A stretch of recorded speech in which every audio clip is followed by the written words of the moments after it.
女子犯下杀人罪，男朋友决心为她承担罪责，但女子却迅速投入富商的怀抱。6年后，她拥有了幸福的家庭，孩子也学会了帮忙做家务。男子刑满释放，为了筹医药费救治患病的妹妹，他蜕变成韩国最红的男公关，在众多女性间穿梭。这日，他登上了国外旅行的飞机，飞机上有位女乘客突发疾病，陷入昏迷状态。曾是医生的他立即站起，准备进行急救。经检查后，发现女乘客情况危急，必须立刻执行放血的紧急治疗。他抬起头寻找女乘客的同伴，一个熟悉的面孔映入眼帘。马路和在熙惊愕无语，没有人预料到会在此情此景重逢。马路询问在熙与女乘客的关系，在熙陷入了困扰，他支支吾吾无法作答。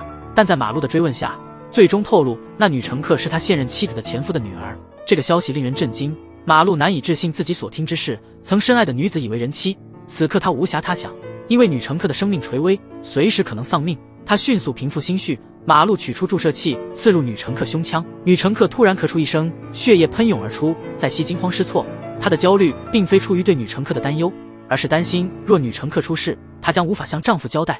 艾希试图制止马路的救治，但马路对此置若罔闻。急迫之际，在熙讽刺地说，马路现在又不是医生。在熙的话犹如一枚针刺，深深刺入马路的心底。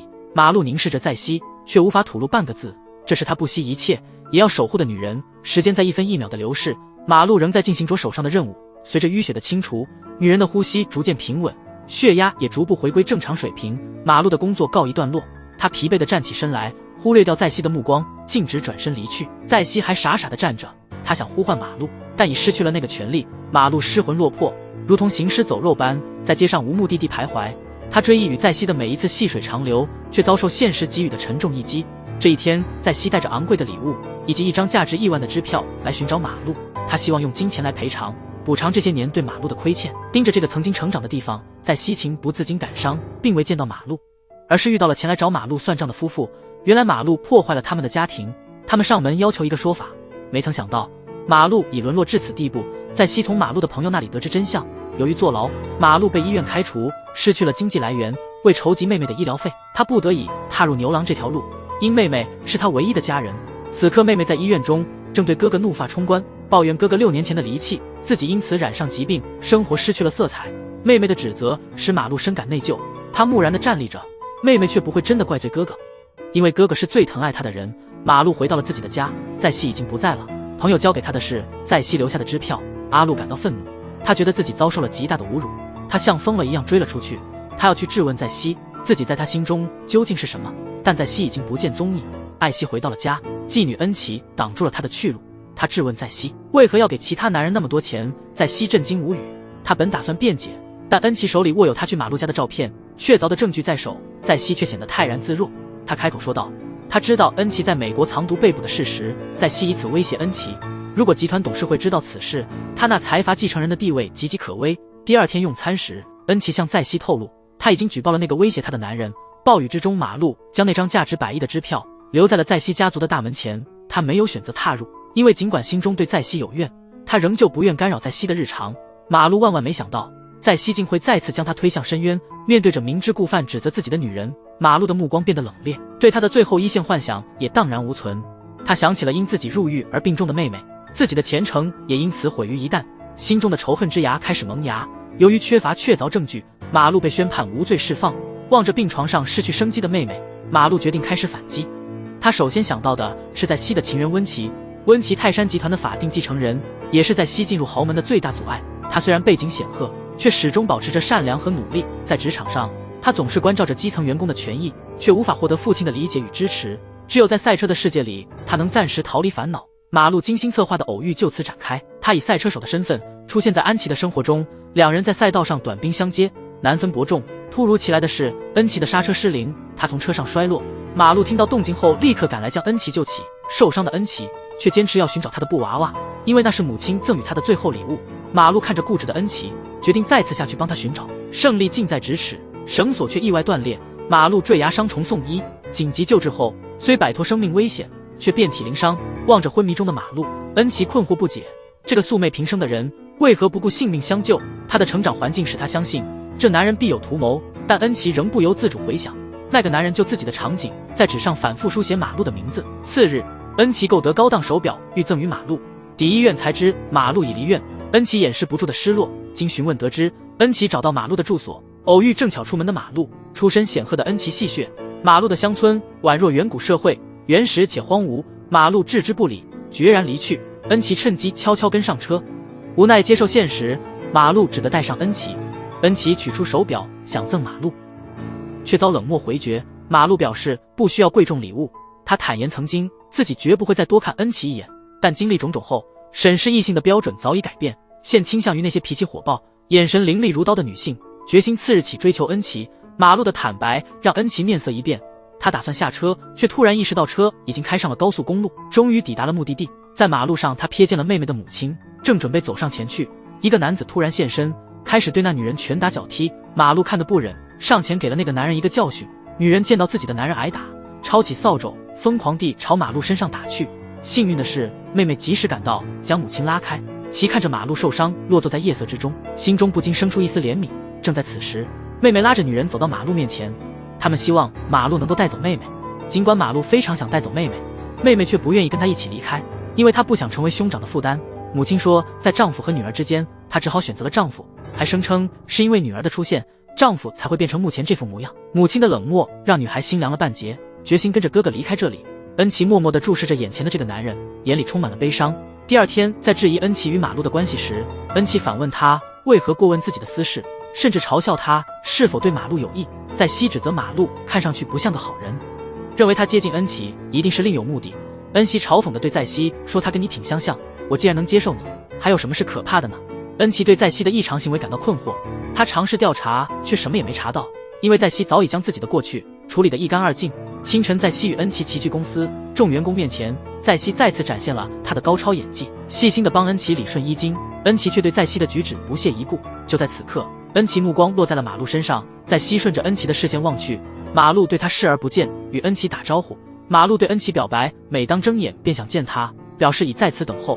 整整2小时，马路终于将目光投向黛西。黛西感到紧张，他担心马路揭露他的往事，但马路装作与他素未谋面。马路提起曾在 CD 做记者，自称曾是他的忠实粉丝，他怀念那个热情洋溢的记者，遗憾地说现在已不再喜欢。就在这时，恩琪的父亲走了过来，他好奇询问恩琪旁的男士身份，恩琪介绍这是自己的男友。马路礼貌地与会长问候，会长邀请马路共进晚餐。在熙掩饰不住内心的紧张，会长在桌上向马路了解私人信息。马路坦白自己是孤儿，透露大学未毕业便遭开除。会长追问开除缘由，马路的目光转向在熙，在熙感到恐慌，他害怕马路泄露他的秘密，那会使他辛苦得来的一切化为泡影。所幸会长对马路并不看好，他认为马路是个趋炎附势之人，他拒绝这样的男人接近女儿。恩琪质问父亲是否真的了解在熙，他不也是在年少时不顾廉耻地追求了已婚的你吗？恩琪的言辞激起了父亲的怒火，父亲愤怒地拿起杯子泼向了恩琪。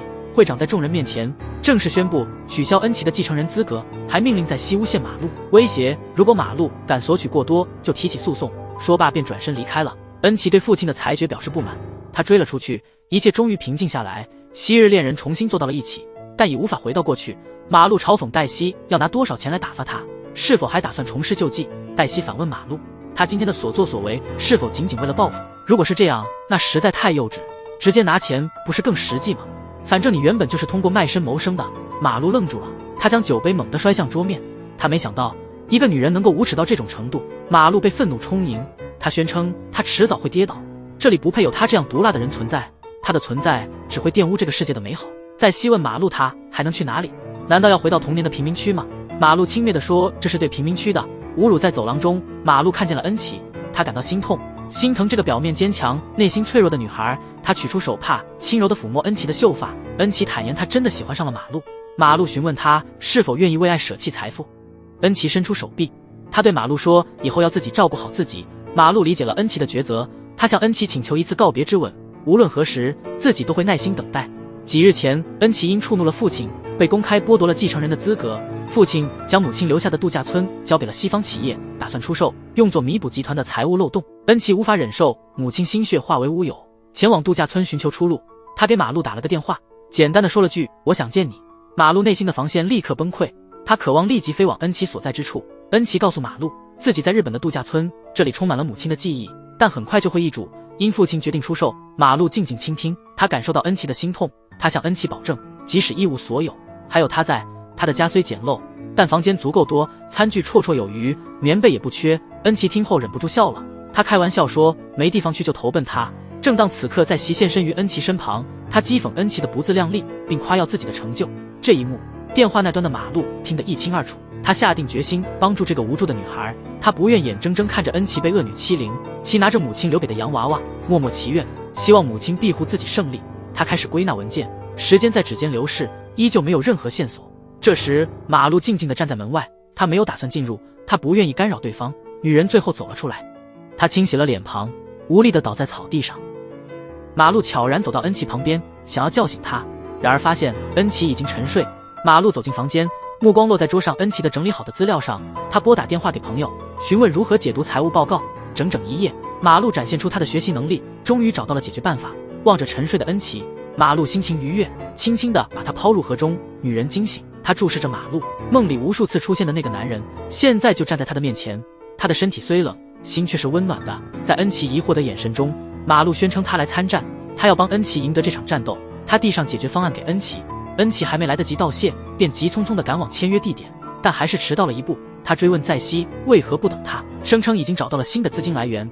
黛西却表示一切已经尘埃落定，无法再做更改。恩琪怒火中烧，他绝不容忍母亲心血化为乌有，将桌上合同撕成碎片。他欲致电父亲告知真相，黛西却先一步将电话夺走。一个响亮耳光落在恩琪面颊，恩琪震惊地望着黛西。黛西透露这是会长的安排，会长意图抹去与其母所有往事。绝望之下，女人崩溃。黛西转过身去，开始与美国人商定下一次签约。电话铃声突然响起，是马路发来的电话。他巡查恩琪的处境，恩琪沉默未答。马路似乎明白了什么，他意识到恩琪不是对手，他只是恩琪开启免提，并将电话递给那美国人。原来马路发现了真相，对方不过是个空壳公司，缠身诉讼，无力融资，无力负担任何投资，计划落空见真章。美国人仓皇逃离，恩琪最终胜出，守护了母亲的遗愿。在西宁市手机屏幕，他清楚马路正通话，但自知无力回击，只能选择退场。马路感到疲惫不堪，他希望3小时后与恩琪相见。他们的对话全被门外的黛西听到。黛西的来电让马路惊讶不已，这出乎他意料。黛西表示他想要见他一面，只需10分钟。马路心中波动不定，他已忘却了与恩琪的约会，他只想知道这女人想说些什么。黛西向马路倾诉她的相思之情，请求马路带她去任何地方，哪怕是到世界尽头。马路瞥了一眼手表，时间已经到了，他决然转身离去，对身后绝望的叫喊置若罔闻。突如其来的巨响让他停下了脚步，他回过头去，在西的身影已经消失不见，岸边只剩下一双空空的鞋子。他毫不犹豫，纵身跳入水中。他清楚自己心已不在他身上，却无法忍受在西就这样死在自己眼前。在西终于苏醒，他告诉马路等着他，保证迟早会回到马路身旁。马路感到愤怒，他难以置信，一个女人的无耻竟可达此地步。他选择了离开，不敢再留下，害怕自己无法控制杀意。马路凝视着车水马龙的夜景，突然想起了与恩琪的约定。他再次查看手表，意识到已经迟到了。马路拼尽全力奔跑，他仍然想要见到她，想见那个眼中只有自己的女孩。最终他发现了恩琪，发现精心打扮等待自己的恩琪。他深情地吻了她，如同溺水者紧抓救命稻草，把她当作唯一的生命寄托。度假村事件使恩琪父亲怒不可遏，他命令仆人将恩琪的衣物堆放在大门口，并且要求他上交银行卡与车钥匙，告诉他要自力更生。妻子已经离他而去，在临行前，他吩咐驻守郡河照看好自己的父亲。但恩琪不知道的是，由于父亲知晓自己时日无多，早已将恩琪托付给了郡河。他说即使全世界背弃了恩琪，郡河也得守护好他的父亲，希望这些苦难能促使他迅速成熟。恩琪离去让在熙感到志在必得，他感觉自己的梦想更进了一步。恩琪去找马路，马路不在家，他正在与黛西相伴，在西方企业拥有的酒吧里帮马路打工。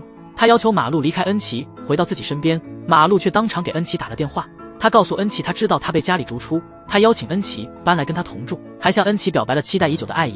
在西愣住了，他紧紧抓住马路，他不相信马路所说，他认为马路对恩琪只有利益关系，并无真情。马路却笑了，他反问在西，你又怎知我不爱他？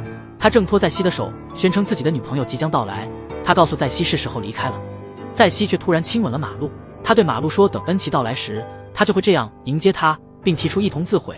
马路却更热烈地回应了在西的吻，随手拿起手机记录了这一刻。马路向在西挑衅地说，公开照片才是两败俱伤。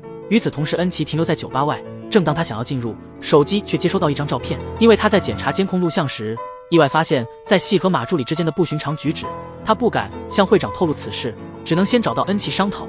奔驰不愿父亲辛苦一生的成果落入外人之手，决心重掌公司大权。奔驰找到正在罢工的员工，希望他们能回到公司支持自己的复职。他将个人全部财产拿出，确保这些员工得到妥善安置，之后独自一人痛饮。他的诚意感动了罢工工人，也赢得了重返公司的机会。奔驰在酒精的影响下拨通马路的电话，向马路袒露心迹，表达了对他日益深厚的依赖和不可或缺的情感，对自己的现状感到厌恶。马路静静的倾听，他感到后悔将无辜的恩情牵扯进复杂的局面，但又无法割舍对他的牵挂。他想紧握住这世上仅有的温情，不让他从手中溜走。清醒的恩琪看着身边熟睡的马路，脸上洋溢着幸福。马路告诉恩琪应该离他而去，越远越安全。恩琪却听不进任何劝告，只是轻柔地落下一吻。俊赫偶然发现了恩琪身旁的那个男人，竟然是他曾经遇到过的敲诈者马路，这让他感到极度震惊。他犹豫着是否应该把这情况告诉恩琪。马路回家后看到在熙被殴打了，原来是在熙的哥哥韩在刚从医院出院，他来询问在熙的地址，并且夺走了马路的手机，用马路的手机打电话给在熙，通知他自己已经释放，预告了即将来临的噩梦。在熙听后愣住了，他最害怕的日子终于还是来临了。恩琪偶遇了马路的邻居，邻居说马路留下的东西请恩琪转交给马路。恩琪出于好奇打开了那件物品，看到了照片中略显稚嫩的马路与在熙亲密的依偎着。恩琪难以置信自己所看到的一切，他抬起头望向马路，在阳光下，马路仍是他心中的那个样子，一个是他深爱的男人，另一个是他最厌恶的季节。恩琪不知如何是好，马路关切地看着苍白的恩琪，想要送他去医院，却被恩琪坚决拒绝。他没有揭穿马路的真相，他努力忍住泪水，最终马路离开了。恩琪无力地坐倒在地，他取出了俊赫给他的文件，那是有关马路被起诉敲诈的证据。原来一切都不是巧合，只能怪自己过于愚昧。他从俊赫那里知晓了6年前的事实，马路因谋杀罪入狱，而在熙却变心嫁给了他的父亲。俊可表达愿为恩琪倾尽全力相助，但恩琪谢绝了他的好意，他不想让别人干涉自己的事务。与此同时，马路去找在职，在职断定马路不可能是凶手，肯定是魏在熙替人背了黑锅。他誓言要为马路复仇，马路怒不可遏，将在职击倒在地。他告诫在职不得伤害在熙，否则自己不介意多杀一人。在熙却给马路打了电话，他认为是马路将手机交给了自己的哥哥，用以骚扰自己。马路只是默默听着，没有做出任何解释。他决定与马路一起喝酒，在昏暗的夜色中，两人并肩坐下，跟其表达自己的疲惫，表明想要离去，因为他们一开始就是以玩乐的心态相交。他要求马路若日后结婚，务必让自己知道，跟其平静地说出内心的不舍。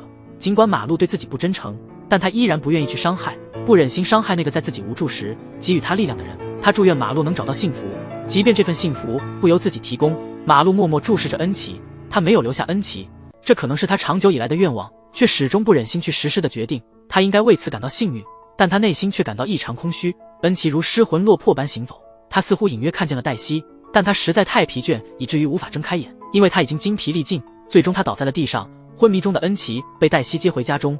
当他清醒过来，黛西告诉了恩琪，他已找人给麻木一个教训，告诫他们若继续往来，必将导致他的死亡。梦溪不禁笑了，因为他深信马路不会屈服，深信在熙的阴谋不会成功。纵然马路曾欺骗他，他仍然愿意信任马路，依然决定给在熙打电话，告诉他马路找到了自己，还滑稽地警告自己不要去惹在熙的麻烦。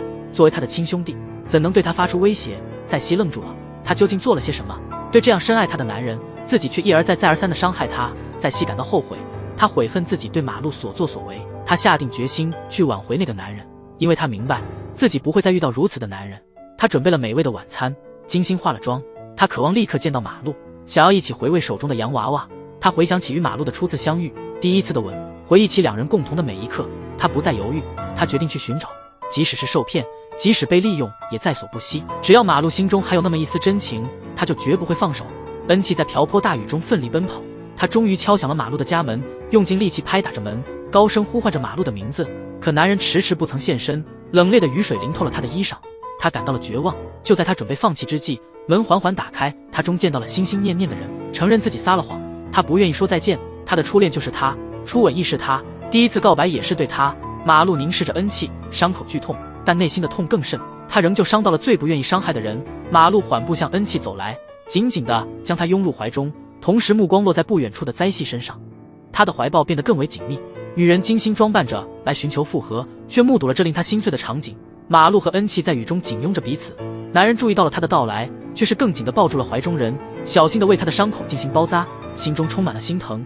他不知道恩琪为了相见究竟承受了多少苦难，他明白自己不能再松开恩琪的手。恩琪试图检查马路脸上的创伤，却被马路轻轻避开。他认为此刻最要紧的是填饱肚子，然而家中空无一物，马路只得出门去购食。不出门口，他瞥见溪流旁的便当盒，未加理会他径直离去。抵家后发现恩琪已沉沉入梦，马路轻手轻脚地为他整理被褥，目光落在恩琪留下的便条上，便条透露着他对两人明日同游的期盼。便条旁边附着一张合影，恩琪却未曾知晓，照片中的景点正是马路和在西曾约定旅行的地方，却因故未能成行。那终究只是过去，现在的恩琪才是他心中守护的人。凝视着恩琪安详的睡颜，马路不禁俯下身亲吻他的额头。次日，马路为思琪选购衣物，却意外接到在西的来电，他决绝地按下了挂断键。在西是从马助理那里得悉，会长已揭穿了他们的秘密，不止修改了遗嘱内容，更指派俊和秘密收集他们的不轨证据，他们可能将一无所有。木西陷入了恐慌，他考虑向会长坦白认错，但马助理告诉他会长的绝不宽恕的本性，断言会长绝不会饶恕他。在这关键时刻，他又想起了马路，相信只要自己愿意放弃一切，马路肯定会回到他身边。然而马路此刻却挂断了电话，他心想自己是谁，他不会轻易就此放手。再度拿起电话，立刻切换到另一种表情，他用充满恐慌的语气给马路留言，恳求马路最后一次救他，声称哥哥意图加害于他。他将酒瓶愤然掷向镜子。马路听到手机的通知声，注意到在西留下的消息，却选择不去理会。将近家门口时，马路终于没忍住播放了留言，耳边回荡着恩琪绝望的哭泣声。他虽然不再爱恋，但仍然慌乱，他无法对恩琪置之不理，便拨通了在西的电话。电话那头传来的只有断断续续的抽泣。电话突然中断，这女人对自己太狠心了，居然为了挽回前男友，编造哥哥要害她的谎言，让自己看起来像是家暴的受害者，还不忘向男人现任女友发送讯息，声称自己与马路正在一起。他面无表情地看着那则短信，他不确定自己是否还应该信任马路。马路再次离开恩气，赶到在西身边，目睹了满屋的混乱和在西的伤痕。他回忆起童年，回想起与在西的初次相见，在西的目光如同现在一般，满是惊慌地注视着他，他的心又一次软化了。在取药箱的途中，马路接到了在西哥哥在职的来电，在职称昨天去釜山处理生意，遇上了纠纷，事情闹到了警察局，需要他赶去帮忙。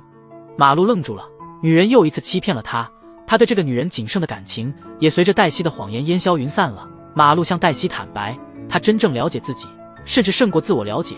他其实并不想复仇，只是渴望见她一面，只要他轻轻一呼唤，他就会不顾一切立刻奔向他的身旁。马路所说的话透过门缝一字不漏地被恩妻听进了心里，他的心仿佛被人生生划开一个缺口，痛感却已无从察觉。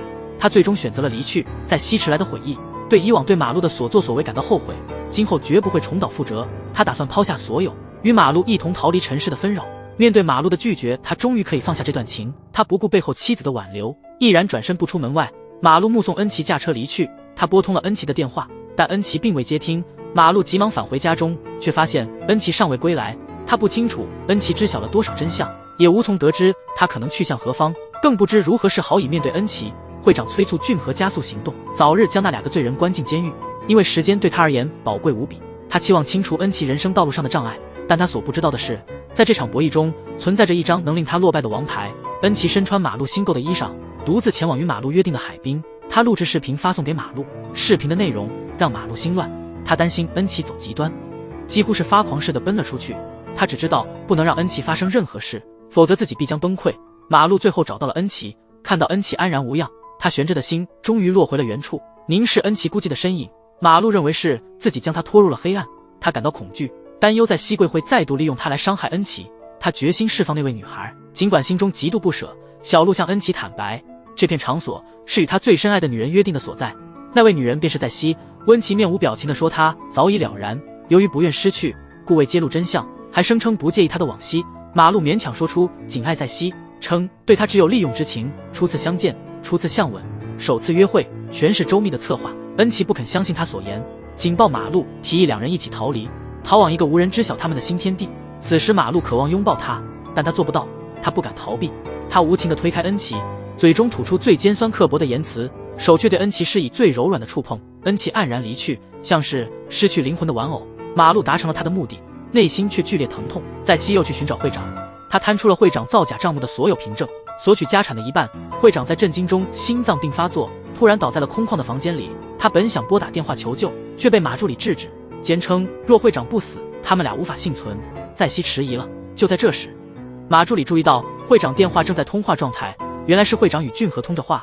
马助理接过电话，对俊和说，是他父亲导致恩琪母亲之死的罪人，如果他希望父亲安全，就必须保密。恩琪接到俊和发来的信息，消息说他父亲已经去世，他难以置信。明明刚离开时一切尚好，他不懂自己哪里做错了，转眼间一切都化为乌有。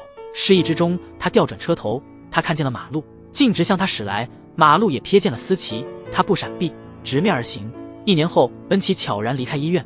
而在西成了泰山集团的实际控制人，俊和为了父亲并未追究，在西和马住。马路开始了新篇章的生活，马路变成了职业骗徒，不惜牺牲良心，为妹妹筹医药费，使得无数家庭分崩离析，有的甚至因此自杀。尽管如此，他依旧我行我素，丝毫不敢内疚，还嘲笑那些受害者太笨，太容易被骗，与他无关。妹妹看着现在的马路，愤怒地说，她更怀念以前当牛郎的哥哥，而不是现在这样的他。载吉感觉现在的马路如同一个行尸走肉，生存的欲望已荡然无存，即便是往昔在西部的日子，也未曾感受过这般绝望。他无法揣测马路所经历的一切，但他渴望马路能恢复往日的模样。马路只是默默的倾听，尽管在西成了集团的临时董事长，但那些不体面的往事依旧遭受着那些权贵太太们的讥讽。在西走进恩琪的空房，凝视着恩琪的遗照，他心底默默宣誓，绝不能让恩琪毁了自己辛辛苦苦构筑的一切。他命令仆人从明日起将恩琪的物品一并清除，将房间改造成儿子的游戏室。夜深人静时，马路总会端着恩琪的照片出神，因为仅在此时，他才感到自己真正活着。马路早晨离家出走时，听见2个孩子与一位女性的争执声，争论如何正确书写马路这个词。他的耳边响起那个在梦境中无数次回响的声音。马路站定了脚步，缓缓回身，他未见到女人的面容，但他确信那是恩琪，那个他曾深深伤害过的女孩。这一刻，恩琪正受到2个孩子的嘲讽，因为他从小就写错了字。马路举起笔，在墙上正确地书写了那个名字。恩琪抬起头，目光与马路相遇，他凝视着再三确认，终于认出了他，他正是那个马路。恩琪感到无比的喜悦，他取出了相机，相册里竟是他与马路的合影。他告诉他自己经历了车祸，记忆全失，他仅能记起他和马路的名字，其他的一切他都已忘却。但一看到他，就能感觉到2人曾是深爱着的伴侣。马路只是默默地注视着他。女人询问马路，他们是否真的曾经深爱过？面对恩琪满怀期待的眼神，马路不知如何作答。女人只记得他的优点，却彻底忘记了对他造成的伤害。正是雪秘书的出现化解了马路的尴尬。原来车祸发生后，他和俊一起担心再次伤害恩琪，秘密将他送往安全之所进行治疗。今日来访是为求马路帮助恩琪找回记忆。恩琪踏入马路的家，眼前这一切既陌生又熟悉，他坚信自己终将恢复记忆。秘书向马路透露，车祸之后恩琪遗忘了一切，现在的他连文字都不识，分辨不了方向，丧失了基本生活能力。还提到恩琪父亲之死，在西肯定与此有牵连。马路安静的聆听，内心已是支离破碎。恩琪如今的境遇都是自己造成的，但如果他持续与自己纠缠不清，记忆一旦恢复，只会感到更深的痛苦。阿路对恩琪淡然表示，他们之间不过是曾经的照顾者与被照顾者。他声称自己事务繁忙，不愿浪费时间在无关的人身上。就在这关键时刻，在职前来寻找马路。马路担心恩琪被发现，急忙将恩琪紧紧抱入怀中，在职戏谑地取笑他。白日里的拥抱显得多么不妥。说罢便识时务地告辞了。马路猛地推开恩琪，但恩琪紧紧抓住他不放，质问是否因为他变得愚笨，他才假装不再认识他。他恳求马路稍等他，他会努力恢复记忆。马路表示他确实变得愚钝，他们仅仅是泛泛之交。恩琪坚信他的话不真实，他感觉自己的心仍记得他，他的心跳是为他而动。但马路还是离开了，尽管他极不愿意离去，他渴望能像刚才那样紧抱恩琪，并永远不放手，但他不得不这么做，因为他剩下的时间不多了。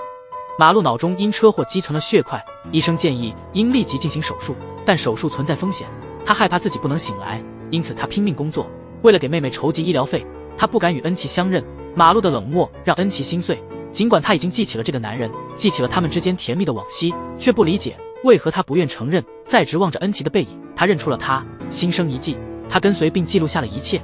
恩琪回家后努力练习书写，他明白唯有全部记忆的恢复，马路才可能接纳他。马路发现恩琪的留言，字条上承诺等他回忆归来之日，并附上了联系方式。返回住处，载基向马路通报妹妹的离家，带走了所有家中的现金，偿还了被他欺骗者的债务。妹妹宁可自我了断，也不愿见哥哥沦落至此。载基一离去，感到与马路相处，连呼吸都倍感沉重。马路翻阅恩琪留下的便条，他深感思念，却不敢去找他。他不确定是否真的犯了错，再度寻找马助理。他展示了拍摄的恩琪视频，以一座20层高楼作为交换，声称能让恩琪永远消失。他抵达玄秘书的住所寻找恩琪，自称是马路的兄长。马路让他来接恩琪。恩琪昨日曾在马路家见到他，故此未生疑虑。他感到欣喜，因为马路终于来找他。原秘书来通知马路，告诉他恩琪失踪了。马路想起昨日只有在职见过恩琪，他尝试联系在职，但无人应答。玄秘书忆起自己曾在恩琪的手机上安装了定位软件，马路迅速夺过手机追了出门。这一刻他感到害怕，担心在只对恩琪造成伤害，他无法忍受这种可能。恩琪在自己眼前遭受了伤害，而在职却在憧憬自己的20层高的公寓。终于马路注意到了在职，他挡住了在职的车，愤怒地追问在职受了谁的指派。然而恩琪却下车制止了他。马路完全失去了控制，他怒斥恩琪不理智，指责他缺乏基本的判断能力，质问他为何跟随一个陌生人。恩琪愣在了原地。恩琪解释说是因为以为对方是他哥哥才会跟随。马路愈发愤怒，他斥责恩琪，指责他愚蠢。恩琪又一次愣住了，他表示没想到马路会这么不喜欢自己，对自己给他带来的麻烦表示歉意，并承诺不再打扰他。恩熙离开了，马路想要追上却动弹不得。他意识到自己再次伤害了恩熙，在熙再次步入赌场，输得很惨。他向在熙谎称已经解决了恩熙，要求在熙遵守诺言交付钱款。不料在熙报警了，因尿急而意外逃过一劫的在熙，但他清楚在熙不会就此罢休。他找到了马路，坦白自己绑架恩琪是受在熙所托，都是因为在熙要清除自己前路上的障碍。马路意料之外，没想到现在的在熙变得这般狠毒。他决心保护恩琪，守护这个比自己生命还要重要的女人。马路找到了寻秘书，承诺会帮助恩琪，让他得到应得的一切。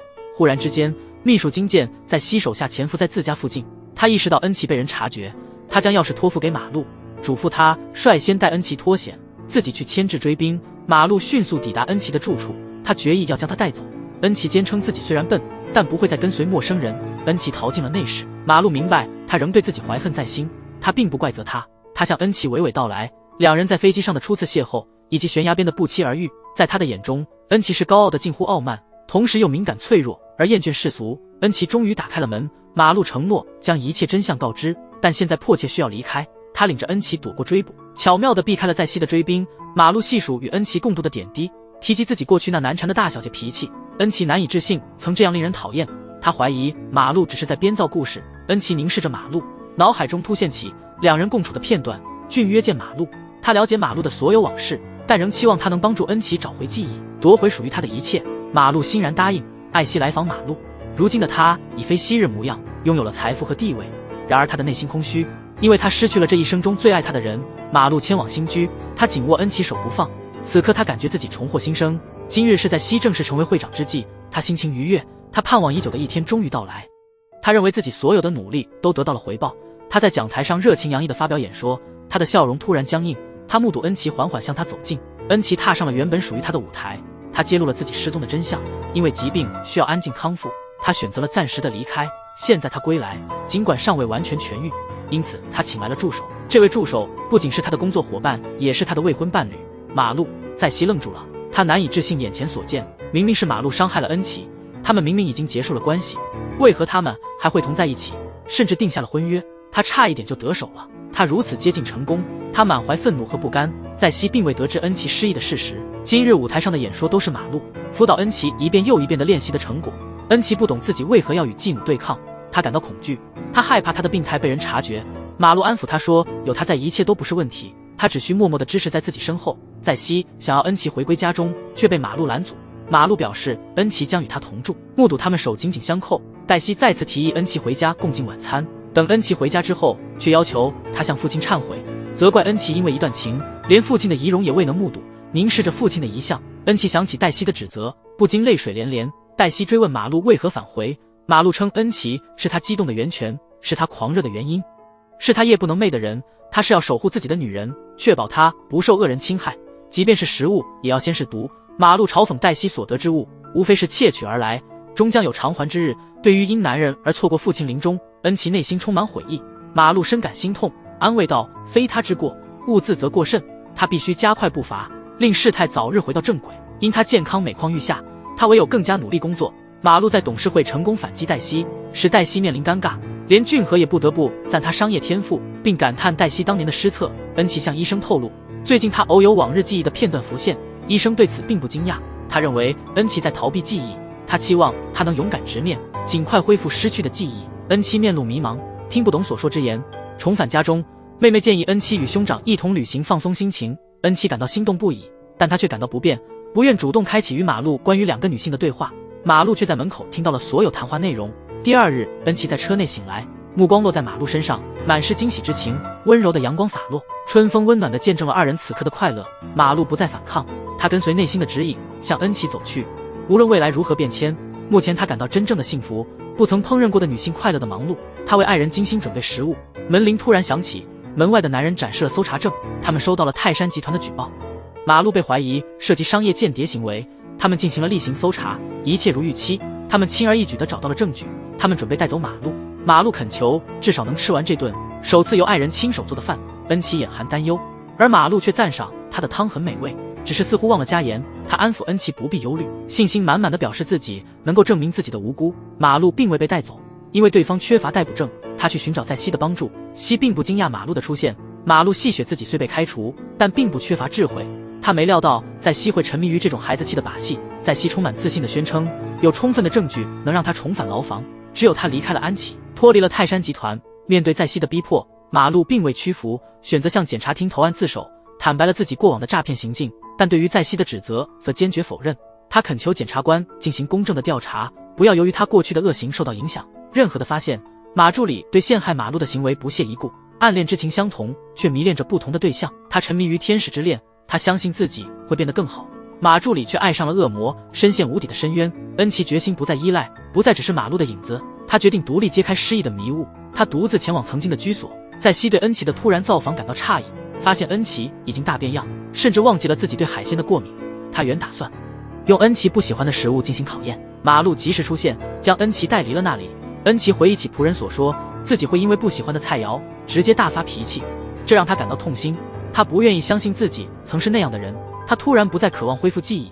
马路向在西透露，已经把家中所有监控资料提交给了法院，相信自己的案件将会有公正的结论。在西和马助理对此大为震惊。在西拜访了马路的住所，他追问恩琪为何坚持选择马路，为何偏偏选择马路作为情感的归宿，清楚自己与马路的往昔情愫，无需通过复仇来自我伤害，不应让泪水证明心痛。他渴望恩琪远离马路，认定马路靠近只为报复，每次呼吸都似针刺心房。记忆忽然闪回，曾有西也以同样的理由劝诫，劝他与马路绝缘。回忆起俊和透露的马路接近的真相，头痛如裂，难以忍受，现实与梦境交织不清，渴望沉浸在梦境中，不愿面对清醒的现实。马路到来，目睹恩琪痛苦挣扎，心生畏惧，害怕失去恩琪的再次发生，不愿再次面对那刻骨的痛楚，命令在西离开自己的家，不想在此生再见到他。在西茫然坐于地，他明白自己败了，在马路心中不复存在他的位置。朦胧之间，恩琪见自己驾车，伤心驶向迎面而来的命运，差一点就能窥见那男人的容颜。恩琪苏醒，面对马路的关切眼神，他未开口，又闭上了眼。运河前来探望恩琪，步履踌躇难以前行。他深知只有马路能扶恩琪一臂之力，远远地望着他，幸福对他而言已足够。恩琪沉浸在梦境中，梦中他驾车悲伤地冲向对面，只差一线便能辨认那男人的面孔。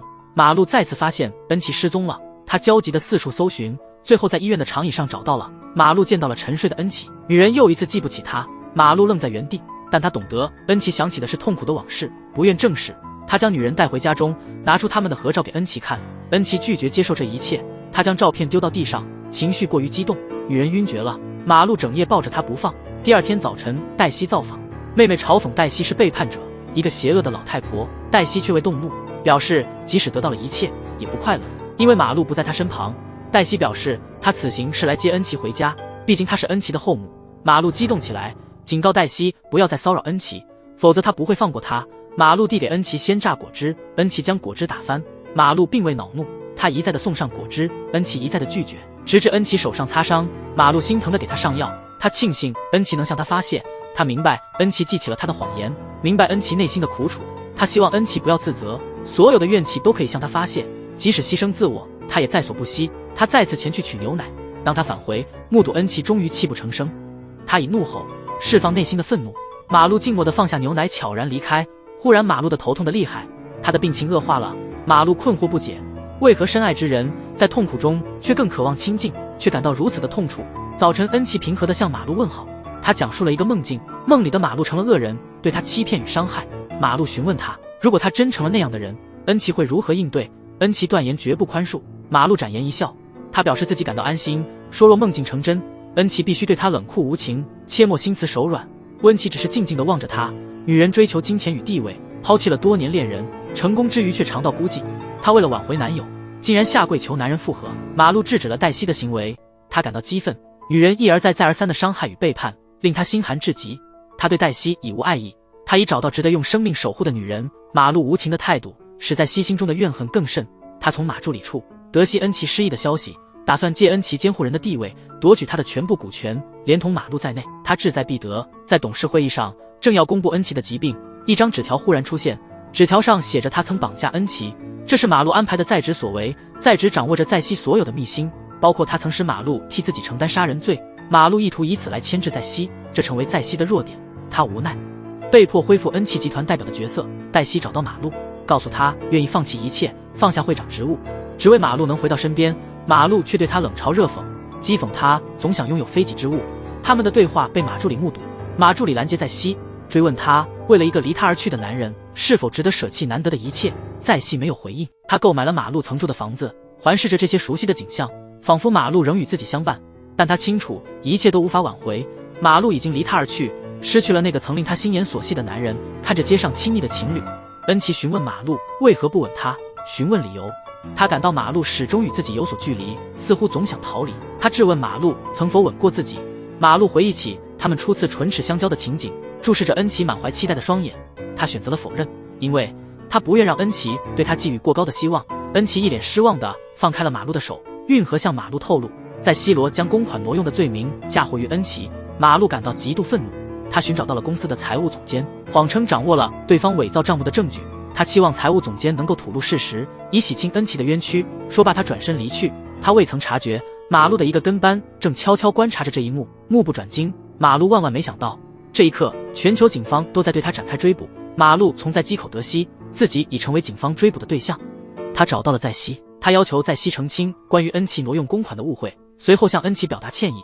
他还要求在西承诺不再伤害恩琪，否则他将公开在西的一切罪行。就在此刻，警察赶到了现场。马路对视在西，他认为在西再次背叛了他。马路的遭遇让恩琪深感内疚，他相信马路之所以会接触财务总监，之所以会被捕，全都是因为他。他去找在西，请求他释放马路。他宣称愿意牺牲一切，包括他在泰山集团的一切，只求马路安全。这让在西感到震惊。恩琪为了马路舍弃了所有，他却因金钱的诱惑抛弃了马路。一名陌生男子来寻找恩琪，展示了一张他与恩琪的合影，宣称两人曾是初恋情人，但恩琪对此丝毫无记忆。男子情深款款追忆甜蜜往昔，描述他们初吻的场景。这番话刺痛了恩琪的心，他记起自己曾在瓢泼大雨中向马路表白的瞬间，以及与马路初吻的感觉。他挣开了男子的手，男子并非他的初恋，不过是在西为了离间他俩而雇来的人。马路即将出狱，因为在西已经成功控制了泰山集团，他付了一大笔钱给真凶以换取自首。马路目光落在恩熙身上，带着微笑走向他，恩琪的表情却骤然转冷。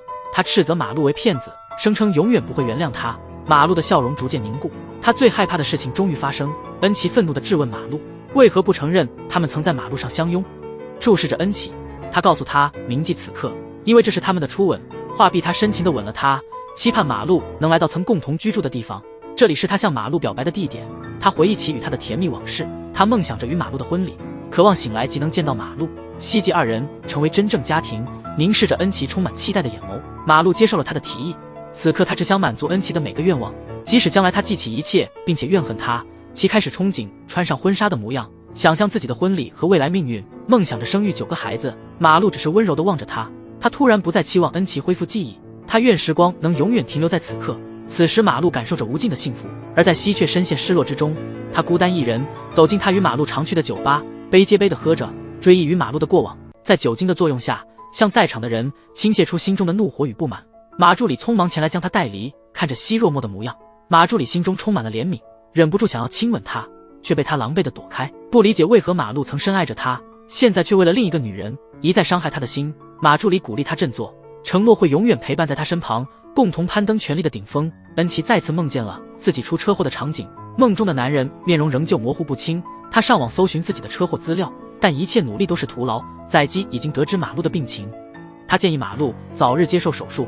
马路却对目前的生活感到满意，妹妹已完全康复，登奇也重新回到了他的生活中。他想要成全自己的幸福，即使只是短暂的一日。破晓时分，家中的笑语让马路舍不得睁眼，他渴望永远沉浸在梦境之中，在那里他可以永远享受幸福。妻子窥见了马路与恩琪的结婚消息，他找到了马路，低声哀求他不要迎娶别人，不要离弃自己。恩琪所能给予的他同样能提供，马路却讥笑说他不配得到爱情。在西找到了恩琪，他打算揭露自己与马路的过往，意图破坏他们的婚礼，却被及时赶到的俊和阻止。黛西开始在公司内散布恩琪的负面消息，为了处理这场危机，俊和建议提前举行恩琪与马路的婚礼，这样马路便能更早接管恩琪的股份，防止股份落入黛西手中。恩琪渴望揭开长久困扰自己的车祸之谜，他询问俊和关于被自己车撞的人的下落，却被告知对方已经出国而得以回避。马路意识到他不应再贪恋这不义之福，梦终究要醒。恩琪有权知道实情。在办公室里，温琪在桌上发现了一份文件，打开后他看到了关于自己车祸的报告，马路的名字显眼地标记着。他凝视着报告上的每个字，不愿错过任何关键细节。他恍然大悟，全部车祸的真相浮现脑海。马路的面容在车祸的回忆中变得清晰。恩琪瘫坐在地，他回忆起与马路的所有往事，包括所有的欺骗。马路前来与恩琪开会，他已恢复往日荣光，对马路的目光仍是温暖如昔，而心底却是滴血。在理事会中，他直面董事的尖锐质疑。安琪平静地承认了自己的健康问题，主动辞去了理事职位，决心从最底层做起，凭借个人力量重夺所失。恩琪的选择让众人大感意外，马路反而称赞他的举措很出色，找回了从前恩琪果断的特质，这让恩琪感到惊讶。他以为马路会因破坏计划责怪他，马路反而询问他想要的奖赏。和其他女孩一样，温琪选择了鲜花奶茶包包，再加一个亲吻。男人首次精心挑选礼物，他细心地挑选每件礼品，耐心等待爱人的到访。此时的恩琪却首次踏足父亲曾期盼的地方，他因为追随男人感到自责，错过了父亲最后一面，但未来将不再如此。恩琪在父亲墓前发誓，誓言要让背叛他的人付出代价。恩琪抵达了约定地点，冷眼看着男人的一番布置，听到身后男声，立刻恢复了曾经的笑颜，感激地接受男人的礼物。他对马路的感情仍深，提到还有第4份礼物，话毕他俩相吻，情意绵绵之际，恩琪睁开眼，翻看曾为马路而写的日记，自嘲其实是滑稽可笑。他走到楼下，紧紧拥抱着忙于早饭的马路，述说着自己的梦境，梦见马路离自己而去，梦见自己陷入无尽深渊。马路计划带着他离开，逃往一个只属于他们的世界。随着日出而起，伴随日落而息，恩琪接受了他的提议。马路感到无比欣喜，将精挑细选的戒指放在恩琪的桌上，却意外地发现了恩琪撕毁的日记页散落一地。马路愣住了，他意识到恩琪已经恢复了记忆，因为那份事故报告正是他所留。马路本应感到快乐，因为这正是他渴望已久的，但他感到了深深的失落，因为他明白他与恩琪无法再续前缘。恩琪给马路打来电话，告诉他喜帖已经准备好，他满心期待着他们的婚礼。马路静静地倾听，他明白他只是在表演，明白他已不再信任他，但他愿意与他共同上演这场戏，愿意承担他所有的愤怒，只希望能够留在他的身旁，只愿能够继续望见他。恩琪联系了在西，希望他能作为母亲帮助他们筹备婚礼。在西虽然不情愿，却也只能接受。望着穿上婚纱的恩琪，无辜地望着自己，黛西几乎忍不住冲上前去撕扯。马路只是静静地注视着，两位女士之间的杀气暗涌。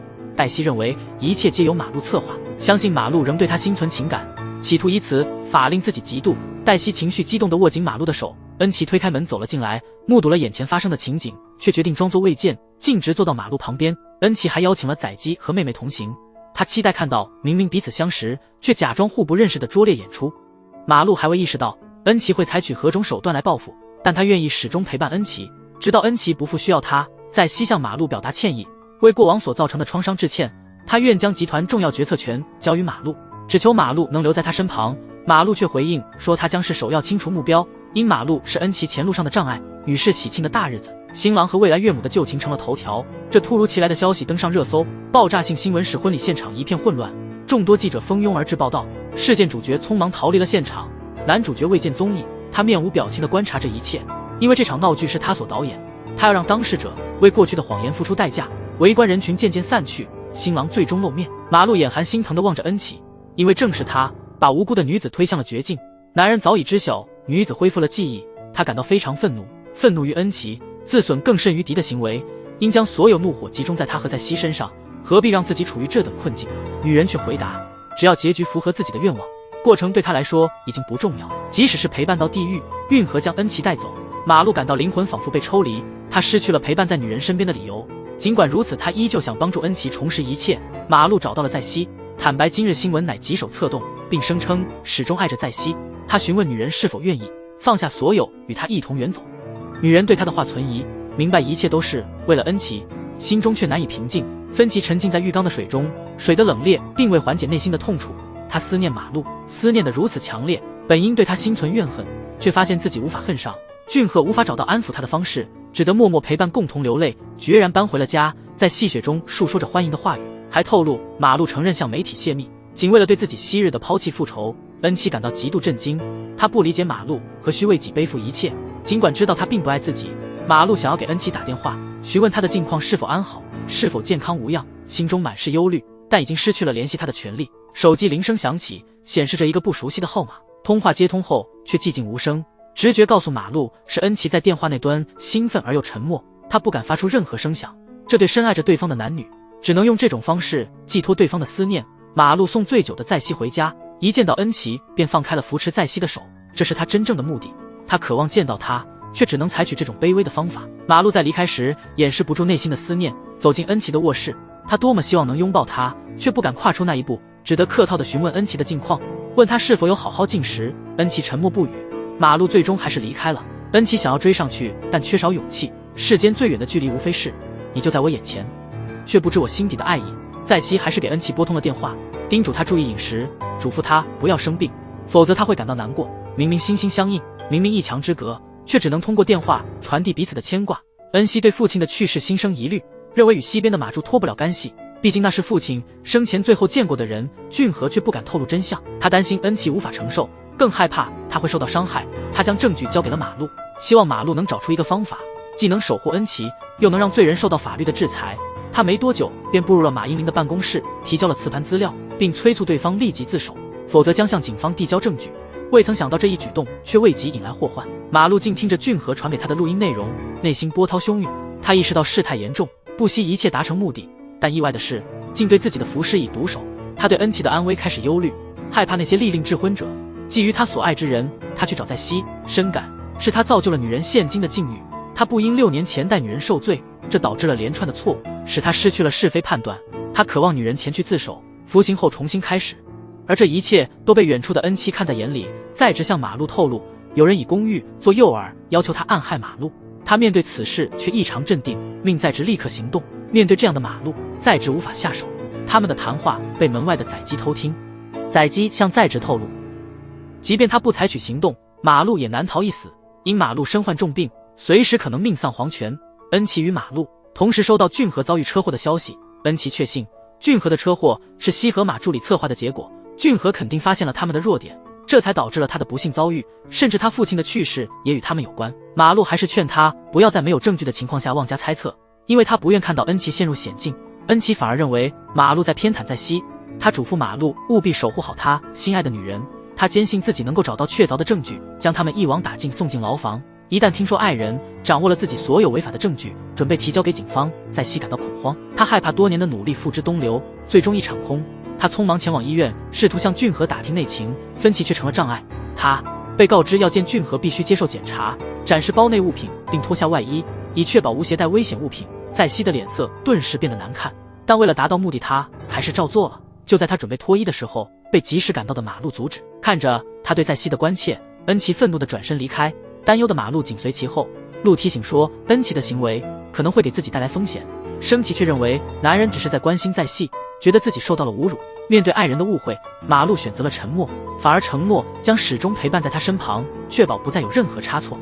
实际上也确实如此，连上厕所马路都会守候在门外，他只能用这种容易被误解的方式留在爱人的身边。在熙追问马助理关于俊和的详情，何故未获他同意便擅作主张，男人反而表示他将主动自首，他将坦然面对所有指控。在熙明言不会存感激之心，不愿让旁人承担自己的过错，他觉得自身既可怜又悲哀。在熙同马路重游充满往昔的场所，交给马路一份重要文件，文件记录了恩妻父亲造假账目和贿赂的痕迹，这证据能让泰山集团灰飞烟灭，摧毁恩琪所有的拥有。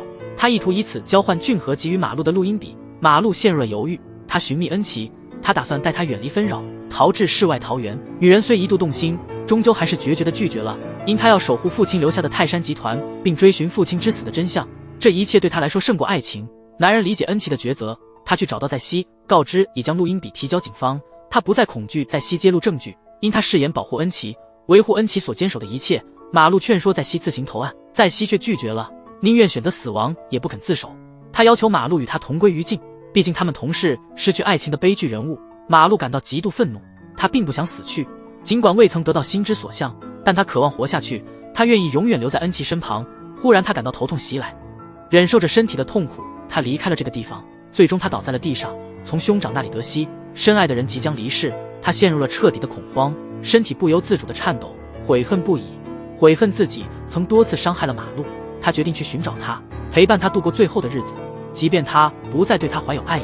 离家时他遇见了恩琪，想起马路曾说过从未真正拥有过喜欢的东西，他突然决定要满足马路，满足他最后的愿望。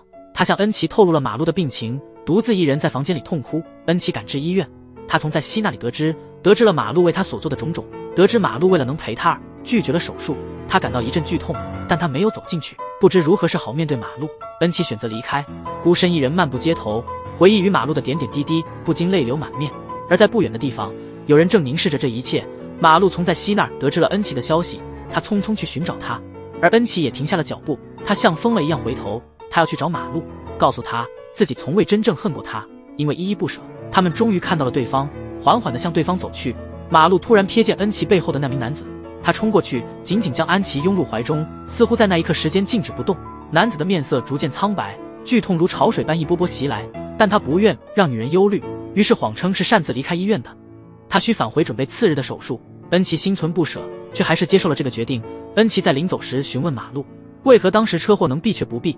马路说记忆模糊，已记不得当时情形。恩琪亲吻了他，这一吻是他首次的主动。尽管马路疼痛难忍，但内心充满了幸福。恩琪离去了，男人的双手已被鲜血染红。马路终于倒下，在倒地的一刹那，他回想起恩琪的提问，车祸的记忆他永远无法抹去。恩琪那充满绝望的泪水，他只想与他相伴，即使代价是生命，因为他早已深深爱上恩琪，爱上了这个满心满眼只有他的女孩。他选择自首，不愿再犯错，也不想让恩琪继续为自己涉险。他走进了警察局，坦白了自己的全部罪行，包括6年前的谋杀案。他终于为马路洗清了冤屈，也给自己错误的人生赢得了重新开始的可能。6年后，妹妹与青梅竹马结缘，生下了一个可爱的女儿，开了家炸鸡店，过着平凡的生活，每日仍旧给心爱的玄秘书写情书，坚持终于得到了美满的爱情。俊河终于苏醒，他归心似箭地释怀了过往，迈向了崭新的人生旅程。西河与马助理重获自由，对自己的过失付出了应有的代价，开启了各自的新篇章。恩琪选择了远离都市的纷扰，在这个宁静的小镇里，他的炸鸡店声名远扬，因为那里住着他挚爱的人。马路在6年前的手术后，抹去了有关恩琪的记忆，在导师的辅导下重返美国，完成了他的学业，重新成为医界的一员，在梦寐以求的小镇开设了诊所。让人好奇的是，他日复一日的光顾着这家名满男士的小店，他不懂为何总有一股力量驱使他向店主妇女靠近，每一次靠近都伴随着令人难以承受的心痛。马路察觉到女人总是偷偷观察他，甚至偷偷摄影，但他却不以为意，反倒心生喜悦，在女人的每日路径上巧妙安排偶遇。在夕阳的余晖中，马路拿出6年前未能赠出的戒指，摆放在女人面前。他由衷感激命运的安排，感激今日命运让他得以想起那个女人，想起他们共同的过往。女人掩饰不住的欣喜，她终于等到了这一刻，等到了这幸福的时刻。